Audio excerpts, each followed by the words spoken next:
दोस्तों આગળ વધીએ પહેલાં સબસ્ક્રાઇબ બટન જરૂરથી દબાવો અને હા બેલ બટન પણ દબાવો જેથી દરેકે દરેક વિડીયો જલ્દી મળી શકે।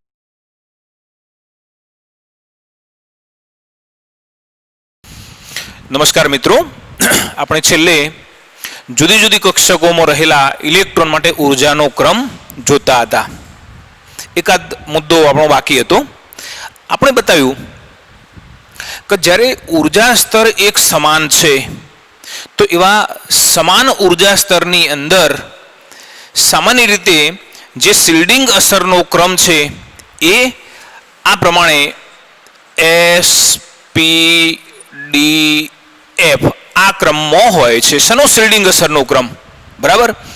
પણ એનાથી ઉલટું કે જો તમે સમાન ઉર્જાની અંદર રહેલી કક્ષકો માટે જો ઉર્જાનો ક્રમ નક્કી કરી રહ્યા છો તો એના કરતાં ઉલટું હશે। એસ પી ડી અને એફ આ શિલ્ડિંગ અસરનો ક્રમ બતાવીએ છીએ અને આ ઉર્જાનો ક્રમ બતાવીએ છીએ। કોના માટે? કોઈ એક સમાન ઉર્જા સ્તરની અંદર આવેલી કક્ષકો માટે। બરાબર છે। હવે આપણા માટે જે સૌથી મહત્વનો અને જે સૌથી અગત્યનો મુદ્દો છે એની આપણે ચર્ચા કરીએ। આ તો સ્પેસિફિક એક જ ઉર્જા સ્તરની અંદર આવેલી કક્ષકો માટે આપણે આજે ઉર્જા હતી એની તુલના કરી છે। બરાબર। પણ જ્યારે બધી જ કક્ષકોને એક સાથે લઈએ છીએ તો એવી કક્ષકો માટે ઉર્જાનો ક્રમ કેવી રીતે નક્કી કરવામાં આવે છે? તો મિત્રો યાદ રાખજો કે આવી જુદી જુદી કક્ષકો માટે ઉર્જાનો ક્રમ નક્કી કરવા માટે આપણે બે ક્વોન્ટમ નંબરનો ઉપયોગ કરીએ છીએ, એન અને એલ। કદાચ આપણા પેમ્ફલેટની અંદર એન અને એમ લખેલું છે તો જરાક સુધારો કરજો। એન અને એલ ઉપર એ ઉર્જાનો આધાર રહેલો હોય છે। ચાલો હવે જોઈએ કે એન અને એલ ઉપરથી ઉર્જાનો ક્રમ કેવી રીતે નક્કી કરી શકાય। તો યાદ રાખો, જે કક્ષક પહેલા આપણે એ બતાવીએ, કક્ષકોની ઉર્જા એ એન અને એલ ક્વોન્ટમ આંક ઉપર આધારિત છે। જે કક્ષક માટે n પ્લસ એલ નું મૂલ્ય વધુ તે કક્ષકની ઉર્જા વધુ। હવે આપણે એક્સપ્લેન કરીએ ને કેવી રીતે n પ્લસ એલ નું મૂલ્ય નક્કી કરીશું અને કોની ઉર્જા વધુ હશે। દાખલા તરીકે આપણે લઈએ 1s 2s 2p 3d અને 4d આવી અલગ અલગ કક્ષાઓ લીધી। ચલો આ બધી કક્ષાની અંદર કોની ઉર્જા વધુ છે અને કોની ઉર્જા ઓછી છે એની આપણે તુલના કરવી છે। તો અહીંયા બતાવ્યું છે કે n પ્લસ એલ નું મૂલ્ય જેનું વધુ એ કક્ષકની ઉર્જા વધુ હોય છે। ચલો આના માટે n નું મૂલ્ય કેટલું યાદ રાખો કે જે સૌથી પહેલા લખીએ છીએ મુખ્ય ક્વોન્ટમ નંબર છે 1 2 2 3 4 આ બધા મુખ્ય ક્વોન્ટમ નંબર n છે। આ l એ કક્ષક ઉપરથી નક્કી કરીએ છીએ। યાદ રાખો કે જો l બરાબર 0 તો કઈ કક્ષક? એસ કક્ષક, 1 તો પી કક્ષક, 2 તો ડી કક્ષક, 3 તો એફ કક્ષક। બરાબર ને? આપણે 3 સુધી જરૂર પડશે। તો આના માટે n પ્લસ એલ નું મૂલ્ય કેટલું? n plus L is equal to 1 plus 0 is equal to 1। જો હવે તમને ખ્યાલ આવી જવો જોઈએ, અહીંયા n નું મૂલ્ય 1 છે, n ની જગ્યાએ આપણે 1 લખ્યા। જો તમારી કક્ષક એ s છે તો s માટે l નું મૂલ્ય કેટલું? 0 છે, એટલે 1 પ્લસ 0 ઇઝ ઇક્વલ ટુ 1। ચલો સેમ આ જ રીતે 2s કક્ષક માટે શું આવશે? 2 પ્લસ 0 ઇઝ ઇક્વલ ટુ 2। તો એનો અર્થ એવો થયો કે અહીંયા n પ્લસ એલ નું મૂલ્ય આનું ઓછું આનું વધારે, તો અહીંયા કહ્યું છે કે જેના માટે n પ્લસ એલ નું મૂલ્ય વધુ તે કક્ષકની ઉર્જા વધુ હોય છે। અર્થાત 1s અને 2s ની જો વાત કરીએ તો 1s કક્ષકની ઉર્જા ઓછી, 2s કક્ષકની ઉર્જા વધુ। ચલો સેમ આ જ રીતે 2p n બરાબર 2 2 અને p કક્ષક એટલે l બરાબર કેટલા 1 બોલો કેટલા આવશે 2 + 1 = 3. હવે જો તમે આ બંનેની તુલના કરશો 2s અને 2p ની તુલના કરશો તો 2s માટે n + l નું મૂલ્ય 2 મળે છે, જ્યારે 2p કક્ષક માટે n + l નું મૂલ્ય કેટલું 3 મળે છે.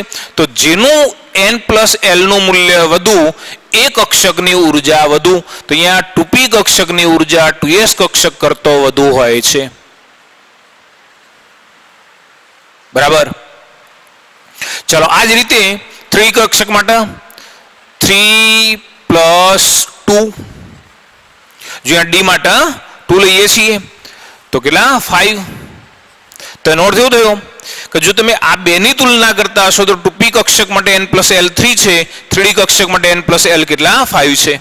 તો આ બંનેની જો તમે સાપેક્ષ તુલના કરી રહ્યા છો તો 3d કક્ષકની ઉર્જા 2p કક્ષક કરતો વધારે હોય છે. બરાબર. જો કદાચ 4d માટે જોઈએ છે તો 4 + 2 = 6. તો તમે જો આ બેની તુલના કરો છો તો આના માટે n + l 5, આના માટે n + l 6. તો આ બંનેની અંદર આ કક્ષકની ઉર્જા એ વધુ હોય છે. જો આમાંથી બધી કક્ષકો મેં નથી લખી, રેન્ડમલી કેટલીક કક્ષકો મેં અહીંયા લખી છે. બરાબર. અને એની એ કક્ષકોની જે સાપેક્ષ ઉર્જા છે એ આપણે અહીંયા નક્કી કરી છે. બરાબર ને. અર્થાત n + l ના મૂલ્ય ઉપરથી આપણે દર્શાવ્યું છે કે આની ઉર્જા ઓછી, એનાથી આની વધારે, એનાથી વધારે, એનાથી વધારે, એનાથી વધારે. બરાબર ને. હજુ વચ્ચે બીજી ઘણી બધી કક્ષકો બાકી છે. બરાબર. ચલો હવે એ જોઈએ કે માની લો આટલો ભાગ જરાક નોટ કરી લેજો, કારણ આપણે હવે એના પછીનો બીજો મુદ્દો જોઈએ છીએ. ચલો જુઓ, જે કક્ષક માટે n + l નું મૂલ્ય સમાન મળે છે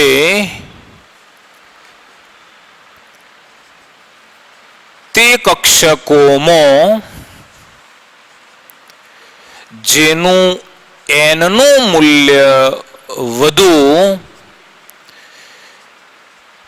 તે કક્ષકની ઉર્જા વધુ હોય છે.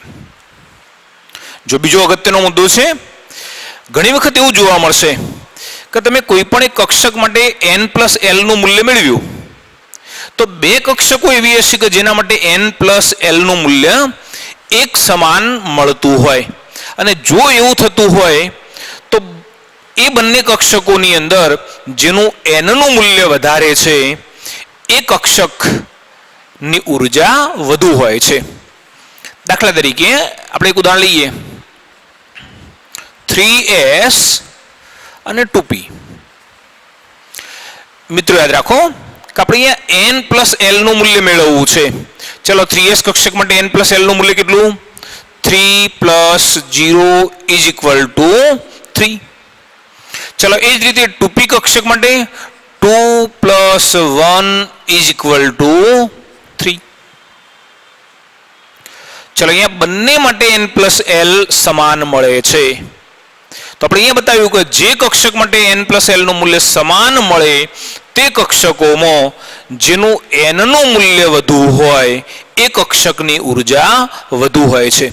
જો અહીંયા આ બંને માટે આ મૂલ્ય સમાન મળ્યું પણ બંનેમાંથી n નું મૂલ્ય કોનું વધારે, આનું મૂલ્ય વધારે છે. બરાબર. તો એનો અર્થ એવો થયો કે 3s કક્ષકની ઉર્જા વધુ, 2p કક્ષકની ઉર્જા ઓછી. માટે ઉર્જાનો જે ક્રમ છે આપણે આ રીતે બતાવીશું, 2p ની ઉર્જા ઓછી, 3s ની ઉર્જા વધુ, અથવા આમ પણ લખી શકાય 3s 2p. બરાબર છે.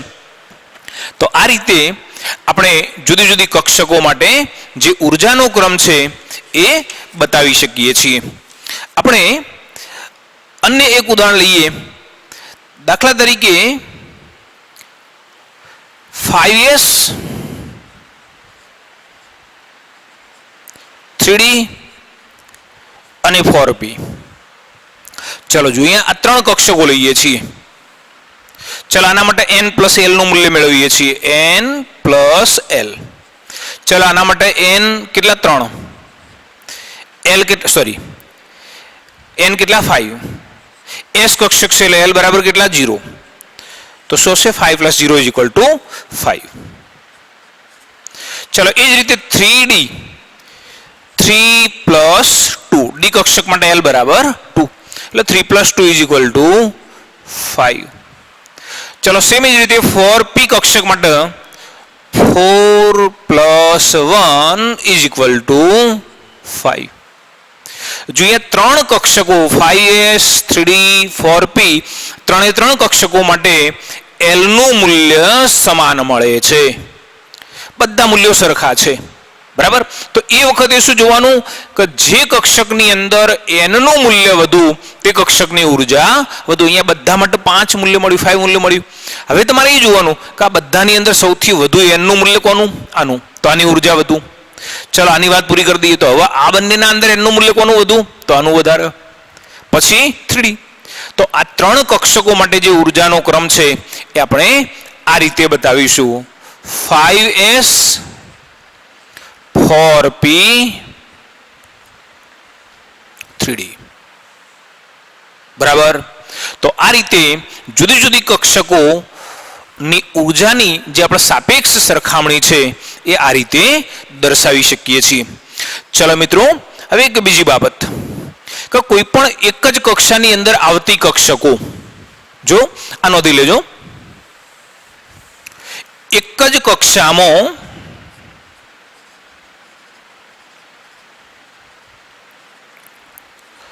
આવતી કક્ષકો જેને આપણે ડિજનરેટ કક્ષકો કહીએ છીએ.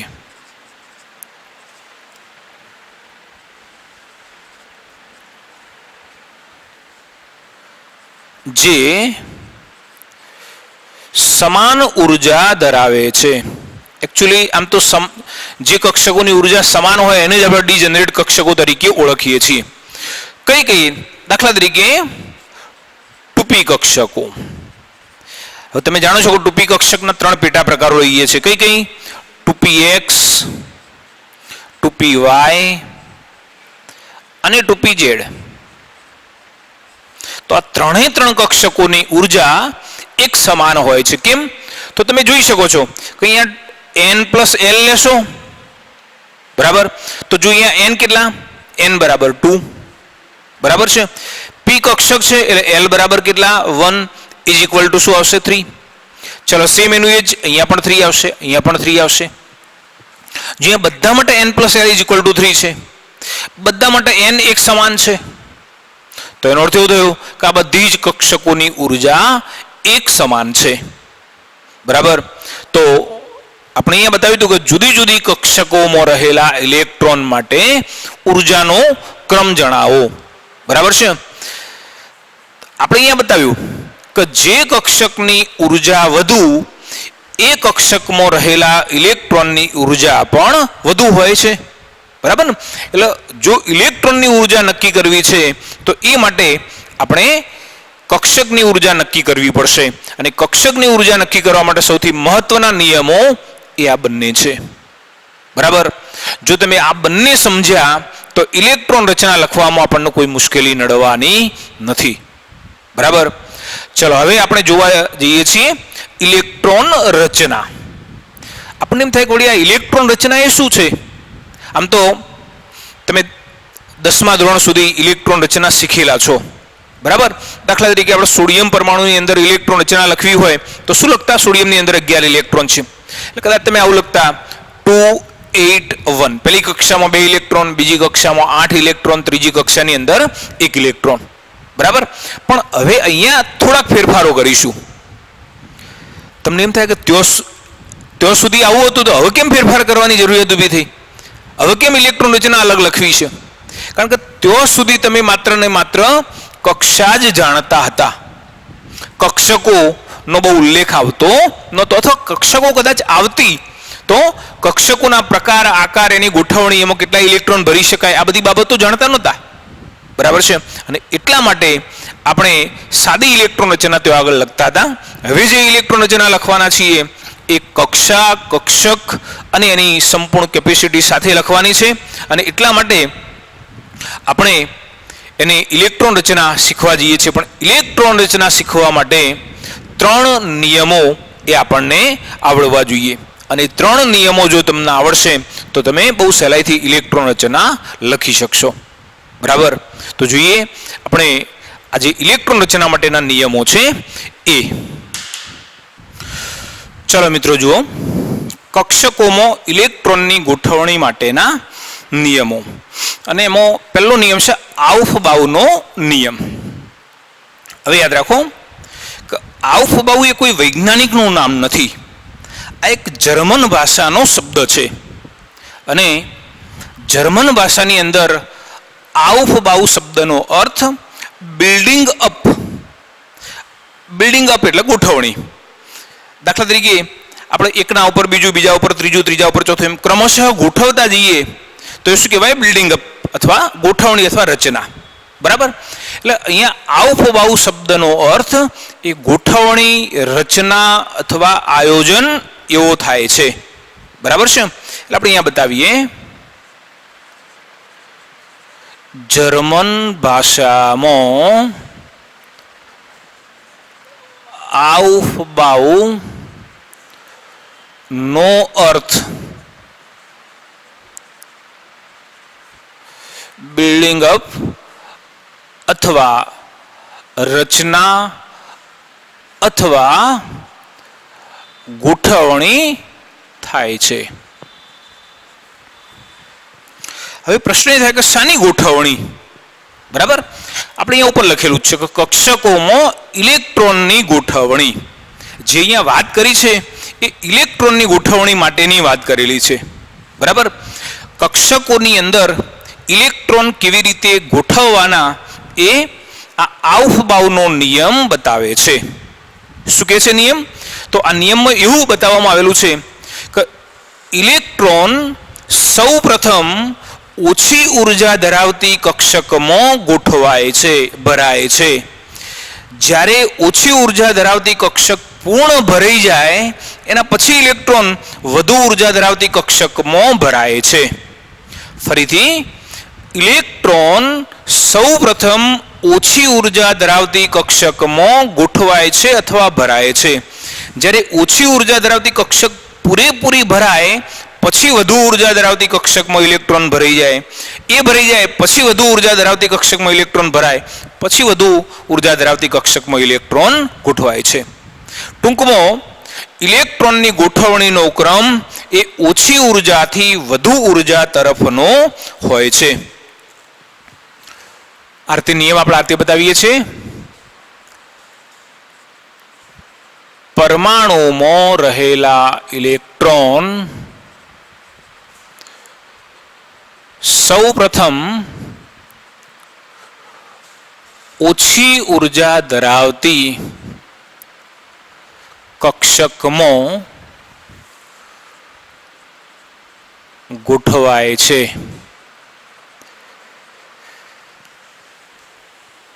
ત્યારબાદ ક્રમશઃ ઊંચી ઉર્જા ધરાવતી કક્ષકોમાં ગોઠવાશે અથવા ભરાશે. બરાબર? શું બતાવ્યું છે કે પરમાણુમાં રહેલા ઇલેક્ટ્રોન સૌપ્રથમ ઓછી ઉર્જા ધરાવતી કક્ષકમાં ગોઠવાય છે, અને જ્યારે આવી ઓછી ઉર્જા ધરાવતી કક્ષક પૂરેપૂરી ભરાઈ જાય ત્યારબાદ ક્રમશઃ ઊંચી ઉર્જા ધરાવતી કક્ષકોમાં ભરાય છે. અથવા આમ પણ કહેવાય, ધરા સ્થિતિમાં કક્ષકો તેમની વધતી ઉર્જાના ક્રમમાં ભરાય છે.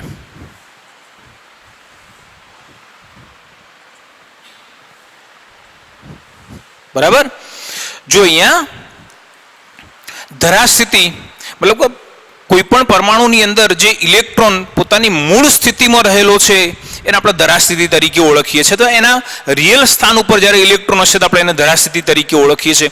તો જ્યારે ધરાસ્થિતિમાં કક્ષકો એમની વધતી ઉર્જાના ક્રમમાં ભરાય છે, અર્થાત ઇલેક્ટ્રોન પહેલા ઓછી ઉર્જાવાળી કક્ષકમાં, પછી વધારે ઉર્જાવાળી, પછી વધારે ઉર્જાવાળી કક્ષકની અંદર ભરાય છે.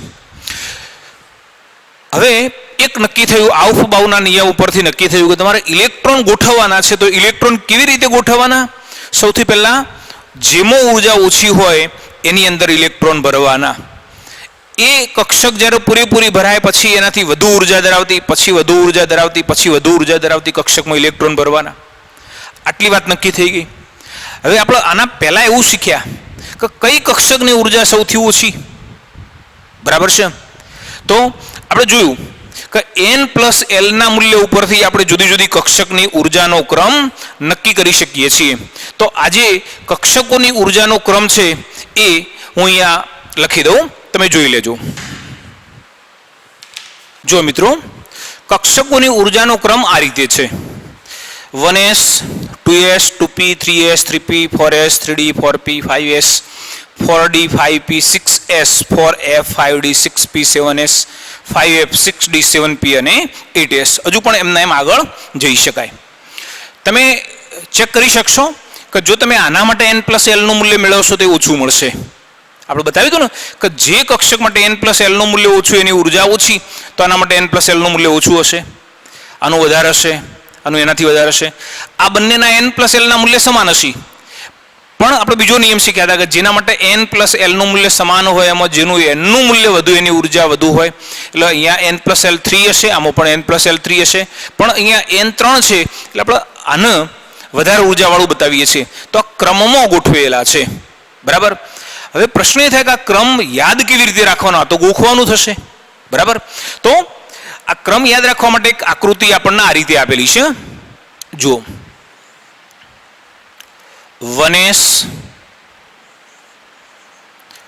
2s, 2p, 3s, 3p, 3d, 4s, 4p, 4d, 4f, પછી 5s, 5p, 5d. ચલો એના પછી 6s, 6p, 7s. જો હવે આને આપણે યાદ આ રીતે રાખીશું. સીડીના પગથિયા જેમ ઉતરતા હોય એમ અહીંથી ઉપરથી નીચે આવવાનું. ચાલો આવું શું કરવાનું? અહીંથી પાછા દાદર ચડીને ઉપર જવાનું, વળી પાછા અહીંથી નીચે આવવાનું, અહીંયા વળી પાછા ઉતરી ગયા એટલે વળી પાછા અહીંથી ઉપર જવાનું,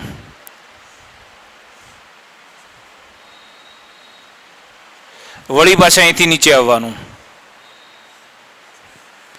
વળી પાછા અહીંથી ઉપર જવાનું,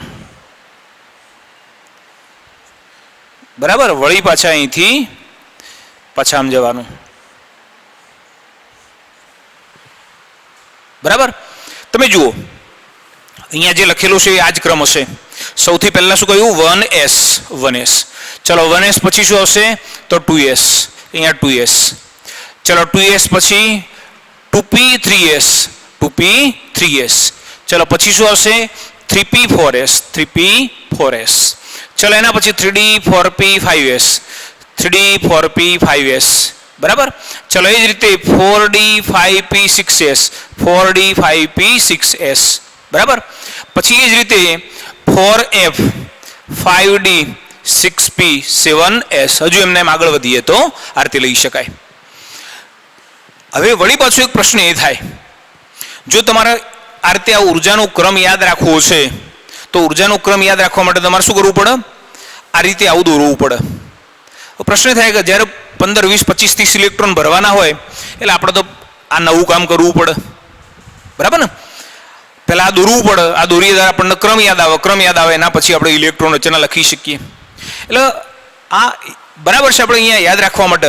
પણ એક બીજી હું તમને ટ્રીક સમજાવું. એ રીતે બહુ સહેલાઈથી તમે આજે આનો ક્રમ છે એને યાદ રાખી શકશો. બરાબર છે? કેવી રીતે? આ તો કદાચ તમે નોંધવું હોય તો નોંધી લેજો, પણ એ સિવાય હું તમને એક બીજી પદ્ધતિ આના કરતો પણ બહુ સરળ પદ્ધતિ તમને સમજાવી દઉં. ચાલો જુઓ, શું યાદ રાખીશું? જો આપણે આ રીતે લખીશું એસ એસ. જો સમજો હું કેવી રીતે લખું છું એ. હવે સેમ એનું એ જ એસ એસ, પણ આ બંને એસ ના પહેલા શું ઉમેરી દેવાનું? આગળ પી લખી દેવાના. મતલબ કે અહીંયા શું લખ્યું હતું? S S. અહીંયા શું લખ્યું? PS PS. ચાલો સેમ એનું એ જ અહીંયા નીચે લખી દેવાનું પીએસ પીએસ. પણ આ બંનેના આગળ શું ઉમેરી દેવાનું? ડી ઉમેરી દેવાના. એટલે શું થઈ ગયું? DPS DPS. ચલો સેમ એનું અહીંયા લખી દેવાનું ડીપીએસ ડીપીએસ. હવે તમને ખ્યાલ આવી ગયો છે કે હવે શું ઉમેરવાનું? F F. બસ હવે આ ક્રમ આપણો નક્કી થઈ ગયો. બરાબર ને? ચાલો હવે શું તમે જાણો છો કે એસ કક્ષકની શરૂઆત ક્યાંથી થાય? તો 1 થી થાય. એટલે આપણે અહીંયા લખી દેવાનું 1s 2s 3s 4s 5s 6s 7s 8s. ચલો પી ની શરૂઆત ક્યાંથી થાય? તો 2 થી થાય. બરાબર? એટલે 2p 3p 4p 5p 6p 7p. ચલો ડી ની શરૂઆત ક્યાંથી થાય? તો 3 થી થાય. 3d 4d 5d 6d. ચલો એ જ રીતે એફ ની શરૂઆત ક્યાંથી થાય? 4f અને 5f. જો એ જ ક્રમ જે આપણે અહીંયા લખ્યો છે એ મળશે 1s 2s 1s 2s 2p 3s 3p 4s 2p 3s 3p 4s. ચલો 3d 4p 5s 3d 4p 5s 4d 5p 6s. કદાચ હું માનું છું કે તમને આ રીતે જે ક્રમ છે એ યાદ રાખવામાં વધુ સરળતા રહેશે અને તમારે મેક્સિમમ કદાચ જે તમે લખો એમાં આટલા સુધી જ, એનાથી આગળ કદાચ તમારે જવાની જરૂર પણ નહીં પડે, કારણ કે જે ઇલેક્ટ્રોન રચના તમે લખશો એમાં મેક્સિમમ આવી સુધી કદાચ જવું પડશે, એનાથી આગળ તમારે જવાની જરૂર પડશે નહીં. શું યાદ રાખવાનું? પહેલી લાઈનમાં એસ એસ, બીજી લાઈનમાં પીએસ પીએસ, ત્રીજી લાઈનમાં ડીપીએસ ડીપીએસ, ચોથી લાઈનમાં એફ ડીપીએસ એફ ડીપીએસ. ક્રમશઃ નંબર આપી દેવાના. નંબર એસ કક્ષક માટે 1 થી આપવાનું, પી માટે 2 થી આપવાનું, ડી માટે 3 થી આપવાનું, એફ માટે 4 થી આપવાનું. બરાબર? જે ક્રમ મળ્યો એ તમારી કક્ષકોની ઉર્જાનો ચડતો ક્રમ છે. બરાબર? તો આ રીતે આપણે કક્ષકોની ઉર્જાનો ચડતો ક્રમ યાદ રાખી શકીએ છીએ. બરાબર? તમને જે પદ્ધતિ યોગ્ય લાગે એ પદ્ધતિથી ક્રમ સાચો લખવાનો. બરાબર છે? તો આપણે અહીંયા જોયું આઉફબાઉનો નિયમ. આઉફબાઉના નિયમની અંદર શું બતાવ્યું કે ઇલેક્ટ્રોન આ ક્રમમાં ગોઠવવાના છે. પહેલા આમાં ગોઠવવાના, પછી આમાં ગોઠવવાના, પછી આમાં, પછી આમાં, પછી આમાં, પછી આમાં. હા, શરત કરી છે કે આને પૂરેપૂરી ભરી દેવાની. આ કક્ષકની જેટલી કેપેસિટી હોય એટલા ઇલેક્ટ્રોન ભરી દેવાના. આ ભરી જાય પછી આ ભરવાની. કેટલી ભરવાની? તો પૂરેપૂરી ભરી દેવાની. આ ભરી જાય પછી આ પૂરેપૂરી ભરવાની. બરાબર? હવે પ્રશ્ન થાય કે આમાં ઇલેક્ટ્રોન કેટલા ભરવાના? બરાબર ને? એક ઇલેક્ટ્રોન ભરવો, 2 ભરવા, 3 ભરવા, 4 ભરવા, 5 ભરવા, કેટલા ભરવા? એ આ નિયમ નથી સમજાવતો. બરાબર છે? એના માટે આપણે બીજા નિયમની વાત કરીએ છીએ. અને બીજો નિયમ છે કયો? પૌલીનો નિષેધ અથવા બાકાતીનો નિયમ. તો બીજા નંબરનો નિયમ જોઈએ, પૌલીનો નિષેધનો નિયમ. ચલો જુઓ, પૌલીનો નિષેધ અથવા બાકાતીનો નિયમ. જોઈએ, નિષેધ એટલે મનાઈ, પ્રતિબંધ. હવે એકચ્યુઅલી આ નિયમની અંદર શું દર્શાવવામાં આવેલું છે? તો અહીંયા એવું કહ્યું છે કે પરમાણુમાં નિયમ આવો છે, પરમાણુમાં કોઈ પણ 2 ઇલેક્ટ્રોનના 4 ક્વોન્ટમ આંક કદાપી સમાન હોઈ શકે નહીં. બરાબર. એવું કહ્યું છે કે પરમાણુમાં કોઈ પણ બે ઇલેક્ટ્રોનના ચારેય ક્વોન્ટમાંક કદાપી સમાન હોઈ શકતા નથી. સમજાવું તમને આ શું કહેવા માંગે છે? અથવા એમ પણ કહીએ કે કોઈ પણ કક્ષકમાં અથવા કોઈ પણ કક્ષકમાં વધુમાં વધુ બે ઇલેક્ટ્રોન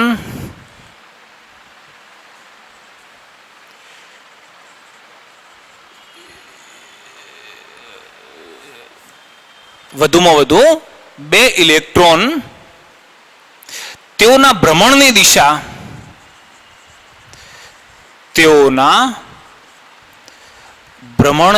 દિશા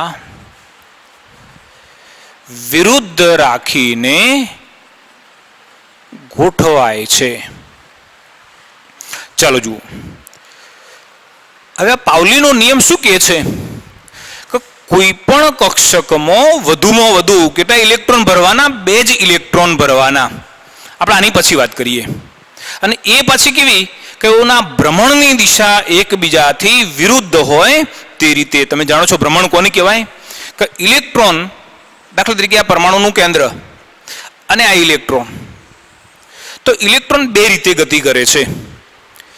ઇલેક્ટ્રોન એક ગતિ કેવી રીતે કરશે? કેન્દ્રની આજુબાજુ અર્થે વર્તુળાકાર માર્ગમાં ફરે છે. બરાબર છે. અને બીજી ગતિ કેવી રીતે કરે છે? આ કક્ષકીય ગતિ છે. અને બીજી ગતિ કેવી રીતે કરે છે? તો ધરી ભ્રમણ કરે છે. દાખલા તરીકે આ પોતાની ધરી છે, તો આ ધરી ઉપર આ જે ઇલેક્ટ્રોન છે એ કો તો આ રીતે અને કો તો આ રીતે ફરે છે. બરાબર. તો અહીંયા કોઈ પણ કક્ષકમાં કોઈ પણ એક કક્ષક તમે લીધી, બરાબર છે, દાખલા તરીકે એસ કક્ષક લીધી, તો એસ કક્ષકની અંદર વધુમાં વધુ કેટલા ઇલેક્ટ્રોન સમાય? બે ઇલેક્ટ્રોન સમાય છે. અને જે બંને ઇલેક્ટ્રોન સમાશે એ બંને ઇલેક્ટ્રોનના ભ્રમણની દિશા એકબીજાથી વિરુદ્ધ હશે. મતલબ કે એક ઇલેક્ટ્રોન જો આ રીતે ફરતો હશે તો આ જે બીજો ઇલેક્ટ્રોન છે આ રીતે નહીં, આ રીતે ફરતો હશે. બરાબર છે. અર્થાત આપણે એમ કહીએ કે કક્ષકમાં વધુમાં વધુ ઇલેક્ટ્રોન કેટલા ભરવાના? બે જ ભરવાના. અને જે બંને ઇલેક્ટ્રોન ભરીએ છીએ બંનેના ભ્રમણની દિશા પરસ્પર એકબીજાથી વિરુદ્ધ હોવી જોઈએ. એવો પ્રશ્ન એ પણ થાય કે કેમ ભ્રમણની દિશા એકબીજાથી વિરુદ્ધ હોવી જોઈએ? તો એનું કારણ એ છે કે જો ભ્રમણની દિશા સમાન હશે તો કક્ષકનું કદ તો બહુ નાનું છે, અને જો ભ્રમણની દિશા એક જ જેવી હશે તો એમના વચ્ચે ખૂબ જ વધુ પ્રમાણમાં રિપલ્શન મતલબ કે અપાકર્ષણ થાય છે. અને અહીંયા અપાકર્ષણ મિનિમમ થાય માટે એમના ભ્રમણની દિશા એકબીજાથી વિરુદ્ધ હોય છે. બરાબર. એટલે એક ઇલેક્ટ્રોન પોતાની ધરી ઉપર આ રીતે ફરતો હશે તો બીજો ઇલેક્ટ્રોન આ રીતે ફરતો હશે. એક સમઘડી દિશામાં ફરતો હશે તો બીજો વિષમઘડી દિશામાં ફરતો હશે. તો હું એવું બતાવીશ કે દાખલા તરીકે એસ કક્ષકમાં મારા ઇલેક્ટ્રોન ભરવા છે, 1s કક્ષકની અંદર ઇલેક્ટ્રોન ભરવા છે. હું એમ કહું કે 1s માં બે ઇલેક્ટ્રોન ભરવા છે, તો હું એને આ રીતે બતાવીશ.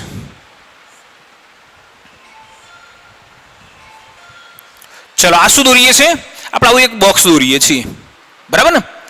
અને આ જે બોક્સ છે એને આપણે શું કહીએ છીએ? એ કક્ષક કહીએ છીએ. મતલબ કે આ કઈ ઉપર લખી દેવાનું 1s કક્ષક. બરાબર ને? આ એક પ્રકારે ડબ્બો છે અને ડબ્બાના જે ઉપર આપણે એનું નામ લખેલું છે. આપણે ઘણી વખત કાચની બરણી હોય તો પેલા દુકાનવાળા શું કરતા હોય, અંદર જે વસ્તુ ભરી હોય એને ઓળખી શકે એટલા માટે ઉપર નામ લખ્યું હોય. બરાબર. તો અહીંયા આપણે આ એક પ્રકારે ડબ્બો અથવા તો બરણી છે અને એના ઉપર આપણે નામ લખ્યું કે આ કઈ કક્ષક? તો 1s કક્ષક છે. એમાં કેટલા? બે ઇલેક્ટ્રોન ભરી શકાય છે. અને બે ઇલેક્ટ્રોન ભરીએ છીએ તો એમની સ્પિન એકબીજાથી વિરુદ્ધ હોય છે. હું આવું બતાવું છું કે દાખલા તરીકે એક ઇલેક્ટ્રોન આ રીતે અને બીજો ઇલેક્ટ્રોન આ રીતે.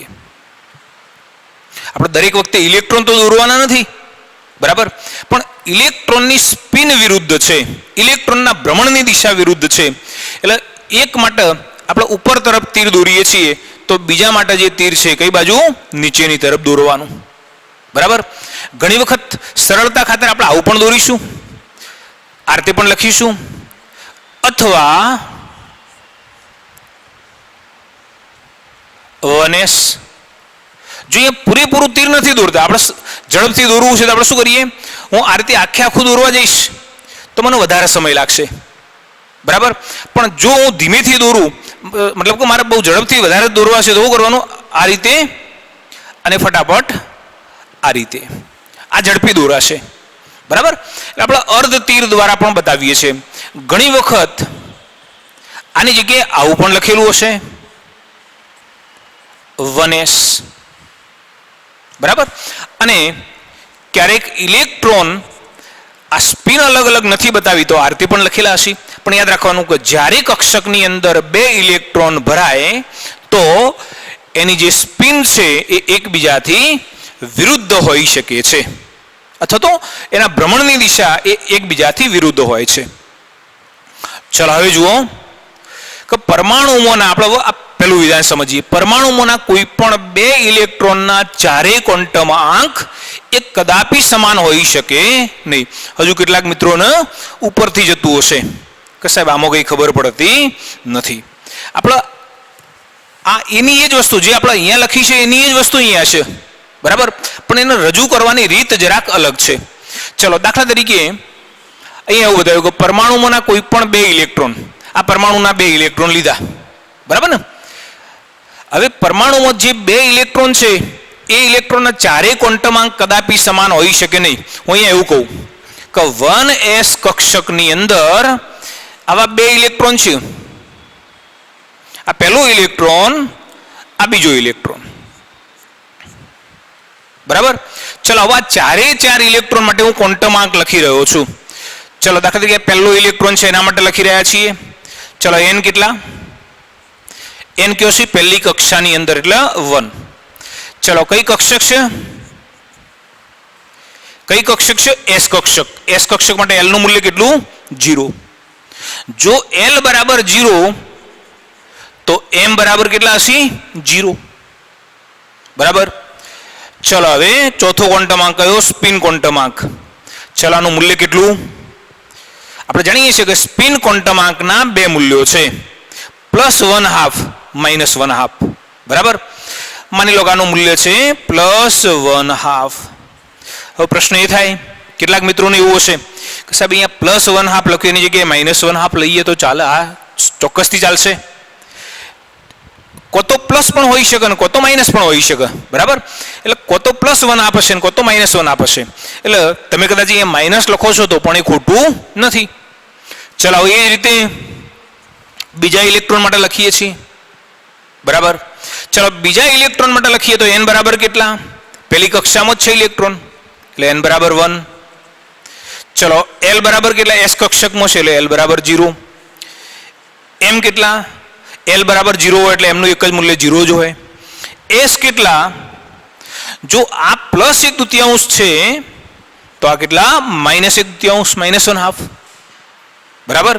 યાદ રાખો કે જો આ -1/2 હશે તો આ કેટલા, +1/2, બરાબર. તો જો અહીંયા 3 ક્વોન્ટમ આંક સમાન થયા, આ 3 સમાન, આ 3 સમાન, પણ ચોથો ક્વોન્ટમ આંક ક્યારેય સમાન બનતો નથી. આપણે અહીંયા કહ્યું છે ને કે પરમાણુમાં કોઈ પણ 2 ઇલેક્ટ્રોનના ચારેય ક્વોન્ટમ આંક કદાપી સમાન હોઈ શકે નહીં. મિત્રો યાદ રાખજો કે 3 સમાન હશે,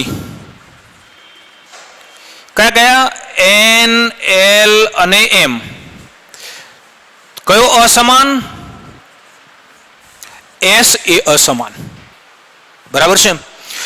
ચલો હવે આ નિયમ પરોક્ષ રીતે એવું પણ કહે છે કે આમાં 2 જ ઇલેક્ટ્રોન ભરી શકાય, ત્રીજો ઇલેક્ટ્રોન ના ભરાય. ચલો માની લો કે આપણને એમ થાય કે આપણે ત્રીજો ઇલેક્ટ્રોન ભરી દઈએ તો, ચલો ધારો કે તમે ત્રીજો ઇલેક્ટ્રોન ભર્યો. હવે જો તમે ત્રીજો ઇલેક્ટ્રોન ભરવા જશો તો શું થાય આપણે સમજીએ.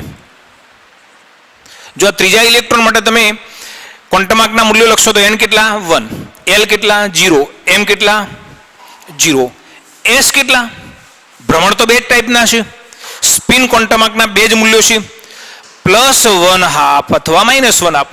જો તમે +1/2 લેશો તો જુઓ શું થયું, અહીંયા કહ્યું છે કે પરમાણુમાં કોઈ પણ 2 ઇલેક્ટ્રોનના ચારેય ક્વોન્ટમ આંક કદાપી સમાન હોઈ શકે નહીં. જો આ ચારે 4 ક્વોન્ટમ આંક કેવા થઈ ગયા, સમાન થઈ ગયા, બરાબર છે. તમે એમ કહો ચલો હું તો -1/2 લઈ જોઉં. જો તમે -1/2 લેશો તો આ બે ઇલેક્ટ્રોનના ક્વોન્ટમ આંક સમાન થઈ ગયા, બરાબર. અને પાઉલી એવું કહ્યું છે કે ચારેય ઇલેક્ટ્રોનના મતલબ કે બંને ઇલેક્ટ્રોનના ચારેય ક્વોન્ટમ આંક કદાપી સમાન હોઈ શકે નહીં, જે પરોક્ષ રીતે શું બતાવે છે? કક્ષકમાં બે જ ઇલેક્ટ્રોન સમાય છે, બેથી વધુ ઇલેક્ટ્રોન ભરી શકાતા નથી, બરાબર છે. અને એ પાછા ભ્રમણ એકબીજાથી વિરુદ્ધ રાખીને ભરવામાં આવે છે, બરાબર. થોડીક ઇલેક્ટ્રોન રચના આપણે નેક્સ્ટ ટાઈમે જોઈશું, અને પછી જે ત્રીજો નિયમ હજુ બાકી રહે છે એની આપણે ચર્ચા કરીશું.